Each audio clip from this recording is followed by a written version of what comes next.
Hoo boy, there is a lot to cover.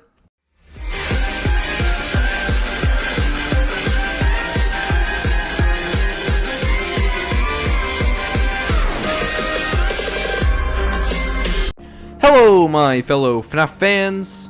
So before I start, I just want to apologize for the echo you might hear because I moved, so I want to apologize for that. Anyway, let's go on to the video. Since Ruin has now been released for about a week, my brain has been spending countless hours trying to process everything I saw in the game to finally make up some definitive beliefs, or so at least for now. And now that I have made up some definitive beliefs, it's time for me to discuss many of them in a series that'll come out over the next few days. However, the most grueling question, and the one that most people disagree on in this DLC, is the one that has really made me struggle a bit to come to a definitive conclusion before I made this video, even though I now have evidence that has made up my mind on this situation. Which ending, or should I say endings, is the canon one? Even though I'm not 100% sure on what I believe yet, I become pretty solid on what I do indeed believe about the situation of the Security Breach and Ruin endings, released from what I've been able to see over the past week. Before I start, there will obviously be Ruin spoilers, so definitely warning you right here. Don't forget to like and subscribe, and let's get right into it. So before I get into anything else, I want to make something very, very clear. I have a very solid belief that the Mimic and Burntrap are not two separate entities. This is actually surprisingly a big debate among the community in the game at the moment, but this is the aspect of the video I am by far most confident in. When we actually look at the Mimic's model, what people are pointing to is that his description in the game doesn't seem to resemble his description in the epilogues. Here is his description.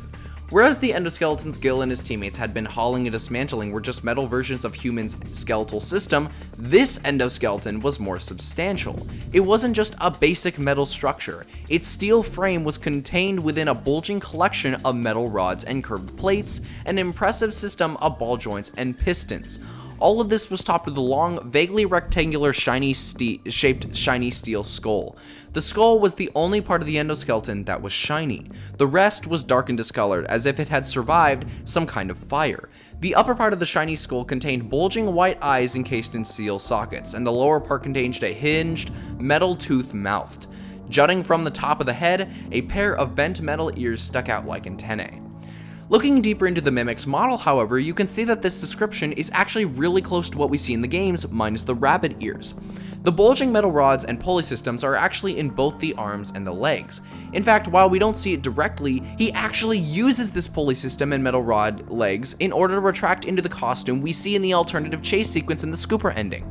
Doing a one-on-one close-up of the Mimic and the costume, you can see that the costume is far smaller than the actual endo itself. Or not smaller, but less tall. The pulley system and metal rods consist of being able to retract and detract into the suit.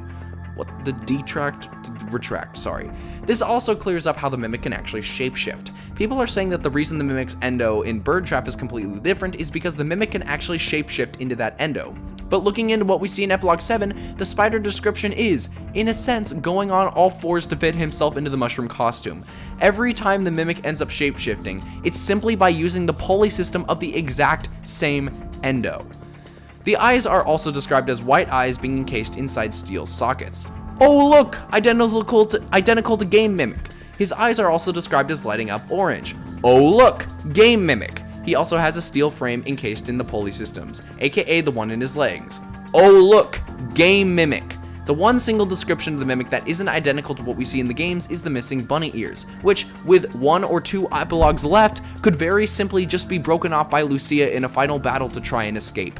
Meanwhile, Burntrap literally has almost zero connections to the Mimic whatsoever. Minus the single hand and somewhat parallel foot size, there was literally zero connections to the Mimic in almost both behavior and design. Before I go into design, let's start off with action. Even if the Burntrap ending isn't canon, which is something I'll get into in a little bit, the actions Burntrap does in the Burntrap boss fight have literally no relation at all to what we see with the Mimic. Burntrap uses possession to try and force a glitch trap virus onto Glamrock Freddy by using the Mimic 1 system in order to turn him against Gregory and kill him, whereas the Mimic doesn't do anything close to that. In fact, Everything the Mimic does in the entire game of Ruin, including mimicking Gregory's voice, is exactly what we see him do in the epilogues. The Mimic uses any and all means necessary to fulfill its functioning, which is described in Epilogue 7 as being programmed to break off the arms and limbs of its victims.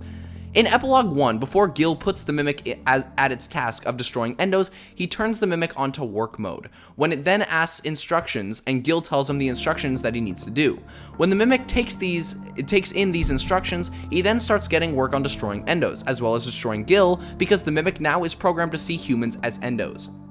Some people, including my good friend NT Altera on Discord, are saying that the Mimic isn't actually in work mode in Ruin, but I have no reason to say he isn't, especially because every single action he does in the epilogues is seen being done in Ruin, i.e. dressing up in costumes, luring in people with voices, eyes lighting up orange, and down to the fact that the Mimic's jump scare consists of ripping off Cassie's arms and immediately going for her head. Yeah, try that one on for size. So simply regarding behavior, Burntrap and the Mimic utilize completely opposite behaviors. Design-wise, however, there is literally nothing that Burntrap has in common. The one single thing he has in common with the Mimic is the sort of a nightmarish hand on the Mimic's left arm. To be honest though, if we are actually to compare the scrapped Spring Bonnie Endo in FNAF VR and compare it to Burntrap, one of the few major differences is that Burntrap's hands are completely different. If Burntrap's hands are completely different, what is heavily implied is that if Scraptrap lost both his hands and even arms in the FNAF 6 fire, Vanessa would very clearly have given him the nightmarish hands we see in the game, just like how the Mimic has one. The deal breaker with the amount of design changes is that every single animatronic design change has a reason. The OG animatronics looking like how they look in FNAF 1, even though the Wizards existed, was because they were redesigned to look less ugly for the FNAF 1 location. Phone Guy mentions that they were just so ugly, you know? Scraptrap looking far different than Springtrap is due to the fact that Scraptrap rebuilt his body with trash in order to keep himself from falling apart after the FNAF 3 fire. Bolton's Freddy design difference is due to Funtime Freddy fronting and rebuilding his face through trash, while still being a pile of robotic wires. Scrap Baby's design difference is because Elizabeth had to completely piece herself back together with trash after she was thrown out of Ennard. People's justifications for the Mimic's design change is that it's lost its corpse while fighting with the Blob. Then after Gregory purged the Glitch Trap virus after the Princess Quest ending, it rebuilt himself to look like how he did in the epilogues. Frankly, this makes no sense at all. First of all, I talked about the Burntrap Endo having no resemblance to the Mimic, and the reason for this is because Spring Bonnie's cut Endo in FNAF VR bears a huge resemblance to the Endo inside Burntrap. The chest is almost identical, the ears look very worn down, the arms look very similar to the hands and the balls at the beginning, the balls on the legs look really similar to the Glamrock Endo encasing slapped on, etc. The newer parts are due to Vanny reconstructing the Endo with Glamrock Endo parts and then fusing it together with William's corpse. The Mimic, as I addressed earlier, cannot completely shapeshift its Endo. It can only shapeshift to get in and out of costumes, meaning it would be impossible to shapeshift back into the Endo we see him from the epilogues if it was truly Burntrap. Also, if it did fight with the Blob and got rid of its corpse, it can still rip off arms and limbs. It would have no reason to try and redesign himself to look like how he did in the epilogues. So now that I have finally gotten through why the Mimic and Burntrap are not the same entity, we can finally get into what I think is going on with the endings. Before we get into the Burntrap ending and whether it's canon, what most people can agree on in this DLC is that the Princess Quest ending is definitely canon. When we first go to Fazerblast, what we see is that the sword is inside of the Princess Quest 3 machine, while Vanny's room is completely empty. This explains why Vanny isn't in the Ruin DLC because she's simply set free of the Glitch Trap virus. We also see in the Brazil ending that Gregory and Vanessa are both sitting on a hill with them both eating ice cream, paralleling the end of the Princess Quest ending in Security Breach. Lastly, when we eventually do go to Fazerblast, Glamrock Freddy's head is completely gone, implying that after the boss fight, Gregory did indeed take Freddy's head with him. And lastly, there's no cartoon of the Princess Quest ending in the entire game, implying that there were 0 fictitious scenarios. Some people may point to how Helpy is in the Brazil ending with Gregory and Vanessa instead of Freddy's head, but keeping in mind that this current interpretation of this is Cassie's false happiest day, along with 5 balloons. I can't say that this image necessarily is completely canon to the actual Princess Quest ending, because again, it is a false happiest day, essentially. The debate then goes to something far more controversial, which is whether the Burntrap ending is the canon one or not. The real question is, do I think that the Burntrap ending is still canon? Yes, let me explain. For evidence we see surveyed in Ruin, there are currently only 2 reasons why people believe that this ending is non-canon. First being that the Mimic and Burntrap seem to be the same entity, and therefore the Blob did not take him, and this drawing that Gregory made. Looking further though, this is literally it. And guess what? These 2 things actually have relatively easy explanations. I've already gone over why the Mimic and Burntrap aren't the same character, so we should probably address the drawing we got when we go down to the boss fight room. First of all, something really interesting to note about this drawing is the description. In literally every other drawing that is collected, Cassie makes a notice about how it somehow connects to Gregory, and we know that Cassie isn't just making them because Gregory exists on the panels. Drawing 3, 4, and 7 don't feature Gregory on them, and yet Cassie still makes descriptions about them. The drawings 1 to 7 say, these look like Gregory drew them. It's one of Gregory's comics. How long was Gregory working on these? Gregory must have seen this mask before. Gregory was always so creative. Freddy is Gregory's favorite, and Gregory should be an artist when he grows up. Each one makes a description that Cassie connects back to Gregory, except for one. That's right, the last one, the one with the Burntrap comic panel, says, what is that supposed to be? The fact that Cassie is specifically calling attention to the character, either the Blob or Burntrap, heavily implies that the character is actually canon and exists in a sense, rather than just calling attention to Gregory's headcanon. Based off of what we can collect when going down to the Burntrap boss fight area in Ruin, the one thing of the drawing, as well as the cutscene, seems to be that the main Burntrap office is not in as much destruction as we see. In fact, the boss fight room in Ruin is identical to what we see in the Burntrap ending, besides maybe a little bit more soot on the walls. So what does this imply? It implies that the cutscene where the Blob drags him away is exaggerated with the explosions and fire and everything. And to be completely honest, I think this was completely intentional the whole time. If we actually look at the cutscene and compare it to what we actually see in the boss fight of the base game of Security Breach, fire is coming out at the most random areas ever. It's almost like this cutscene was a cutscene for the sole reason that we needed to display the Blob definitely took Afton away. Also, this is a last-minute addition to the script, I must add, and I felt like this was very necessary to make a point to at this point in the video.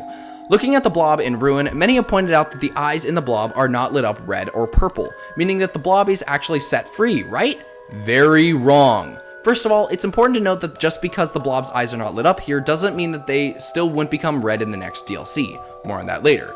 Because if we actually look at the incomplete model of the Blob here with the debug menu, 2 animatronics are still stuck to the Blob, Circus Baby and Bonnie. While Circus Baby doesn't have lit up eyes in the base game of Security Breach, Bonnie does, and oh look, the eyes aren't red.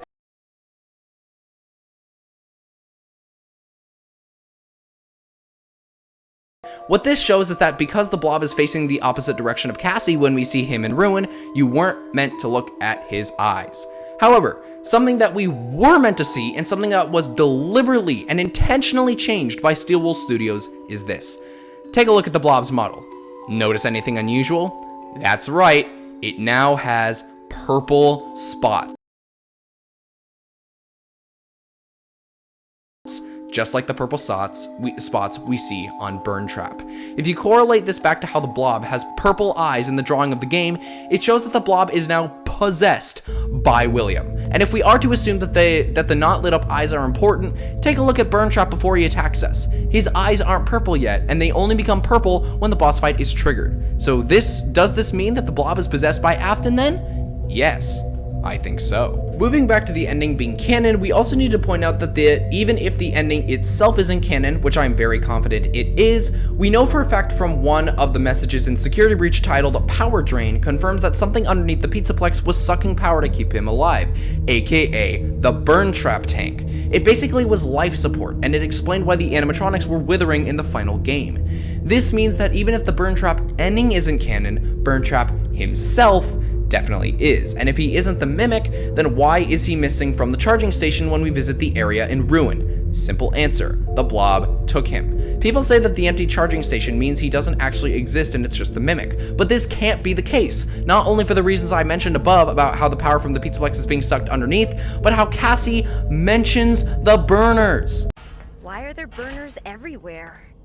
It's like the inside of an oven. implying that the burners themselves were somehow used. It also would make no sense for the Mimic to be on life support in the charging station, because the Mimic seems to be functioning perfectly fine, because after a year of not being in the charging station, it is still working and is able to chase after Cassie. Keep in mind the transition to the cutscene in the Burntrap boss fight doesn't make a whole lot of sense. When you press the button and the Burntrap cutscene progresses, there are no burners coming up from anywhere, rubble is on the ground, fire is coming out of the most random places ever, etc. However, if the blob is coming down to take Afton after the final burner, it actually makes a lot of sense. In a video I made quite a while ago, looking into the Burntrap boss fight location, both the base game and in Ruin, you can see an opening right above where the blob comes out of, heavily implying that the blob took him in through the vent area and descended to the surface.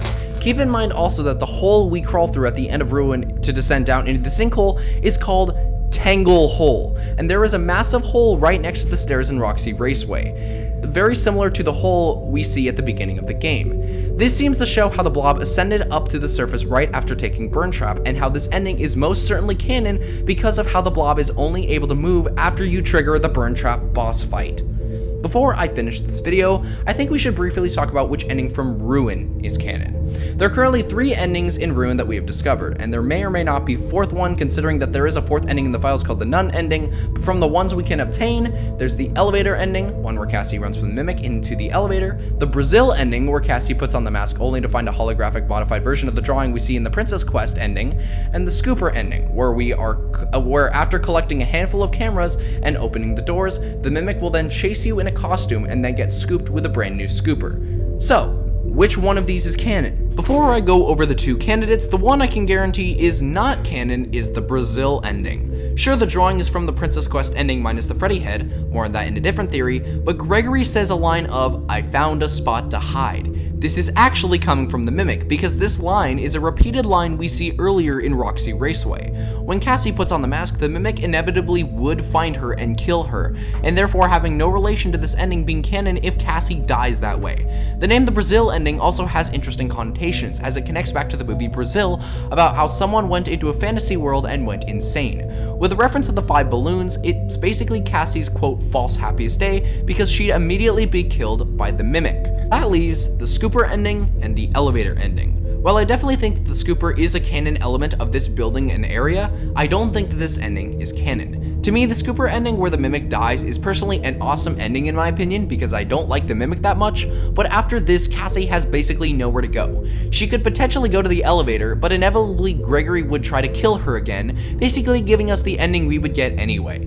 The elevator ending, in my opinion, has to be canon. First of all, it leads us into a second DLC, which I definitely think is going to happen due to the fact that there is still so much unanswered of the Pizzaplex and Ruin that frankly would be really difficult to answer in the book series. We also see in the Security Breach game files that there was intended to be a DLC selector, meaning that there might be a second DLC.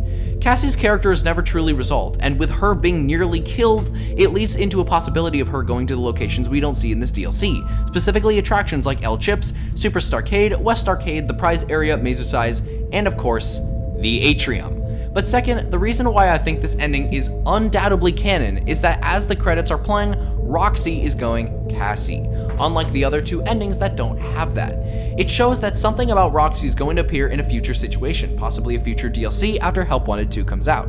Obviously, it's speculation, but frankly, I think that a future DLC is inevitable to tie up some loose ends from the Pizzaplex we have yet to cover, especially the Blob, which would have no relation to Help Wanted 2, because Help Wanted 2 is again a VR game within a game series.